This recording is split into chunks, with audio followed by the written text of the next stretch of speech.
ಜನವರಿ 22 ಇತಿಹಾಸದ ಪುಟದಲ್ಲಿ ಬರೆದಿಡುವ ದಿನ ಆಗಿದೆ. ಯಾಕೆಂತ ಹೇಳಿದರೆ ಅಯೋಧ್ಯೆಯಲ್ಲಿ ರಾಮ ಮಂದಿರ ಉದ್ಘಾಟನೆ ಆಗಲಿದೆ. ರಾಮಲಲ್ಲನ ಮೂರ್ತಿಗೆ ವಿಗ್ರಹಕ್ಕೆ ಪ್ರಾಣ ಪ್ರತಿಷ್ಠಾಪನೆ ನಡೆಯಲಿದೆ. ಸದ್ಯಕ್ಕೆ ಕರಾವಳಿಯಾದ್ಯಂತ ಇದರ ಸಂಭ್ರಮ ಮನೆ ಮಾಡಿದೆ. ಎಲ್ಲ ಕಡೆ ಬ್ಯಾನರ್ ಹಾಕೋದು, ಬ್ಯಾನರ್ ಬಂಟಿಂಗ್ಸ್ಗಳನ್ನು ಹಾಕಿ ಜನರು ಸಾಕಷ್ಟು ಸಂಭ್ರಮವನ್ನು ವ್ಯಕ್ತಪಡಿಸ್ತಾ ಇದ್ದಾರೆ. ಸೊ ಇಲ್ಲಿಂದ ಕೂಡ ಸಾಕಷ್ಟು ಜನ ಅಯೋಧ್ಯೆ ಕಡೆಗೆ ಹೋಗಿರುವಂಥದ್ದು. ಸೊ ಇದ್ರ ಜೊತೆಗೆ ಪೊಲೀಸರು ಒಂದು ಕಟ್ಟೆಚ್ಚರವನ್ನು ಕರಾವಳಿಯಾದ್ಯಂತ ಮಾಡಿರುವಂಥದ್ದು. ಅಂದರೆ ಈ ಅಯೋಧ್ಯೆ ರಾಮ ಮಂದಿರ ಉದ್ಘಾಟನೆ ಹಿನ್ನೆಲೆಯಲ್ಲಿ ಯಾವುದೇ ಅಹಿತಕರ ಘಟನೆಗಳು ಮಂಗಳೂರು ಸೇರಿದಂತೆ ಕರಾವಳಿಯಲ್ಲಿ ನಡೀಬಾರದು ಅಂತ ಹೇಳಿ ಪೊಲೀಸರು ಸಾಕಷ್ಟು ಮುನ್ನೆಚ್ಚರಿಕಾ ಕ್ರಮವನ್ನು ಕೈಗೊಂಡಿದ್ದಾರೆ.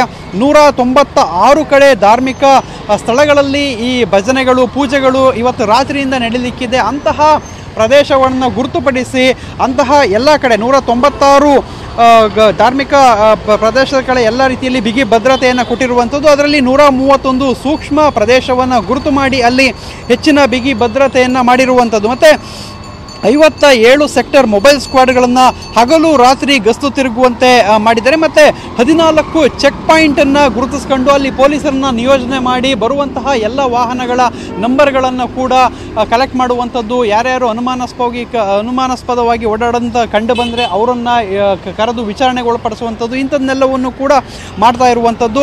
ಭದ್ರತೆಗಾಗಿ 9 CAR 3 KSRP ತುಕಡಿಗಳನ್ನು ನಿಯೋಜನೆ ಮಾಡಲಾಗಿದೆ. ಮತ್ತು ಏನು 3 DCPಗಳ ನೇತೃತ್ವದಲ್ಲಿ 6 ACP, 11 ಪೊಲೀಸ್ ಇನ್ಸ್ಪೆಕ್ಟರ್, 37 PSI ಸೇರಿದಂತೆ 781 ಪೊಲೀಸರನ್ನ ನಿಯೋಜನೆಯನ್ನು ಮಾಡಿರುವಂಥದ್ದು. ಅಂದರೆ ಈ ಒಂದು ಪ್ರದೇಶಗಳಲ್ಲಿ ಈಗ ಸಾಕಷ್ಟು ಕಟ್ಟೆಚ್ಚರಿಕೆಯನ್ನು ಕೈಗೊಂಡಿರುವಂಥದ್ದು. ಯಾವುದೇ ಮೆರವಣಿಗೆಗಳಿಗಾಗಿ, ರ್ಯಾಲಿಗಳಿಗಾಗಿ ಯಾವುದೇ ರೀತಿ ಅವಕಾಶವನ್ನು ಪೊಲೀಸ್ ಇಲಾಖೆ ಮತ್ತು ಜಿಲ್ಲಾಡಳಿತ ನೀಡಿಲ್ಲ. ಮತ್ತು ಇವತ್ತು ಮಧ್ಯರಾತ್ರಿಯಿಂದ ಏನು 23ನೇ ತಾರೀಕು ಬೆಳಗ್ಗೆವರೆಗೂ ಕೂಡ ಮದ್ಯ ಮಾರಾಟ ಸಂಪೂರ್ಣವಾಗಿ ಜಿಲ್ಲೆಯಲ್ಲಿ ಬಂದ್ ಆಗಿರುತ್ತೆ.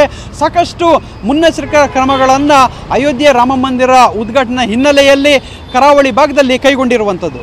ಕ್ಯಾಮರಾಮನ್ ರಾಜೇಶ್ ಜೊತೆ ಪೃಥ್ವಿರಾಜ್ ಬೊಮ್ಮನಾಕೆರೆ, TV9 ಮಂಗಳೂರು.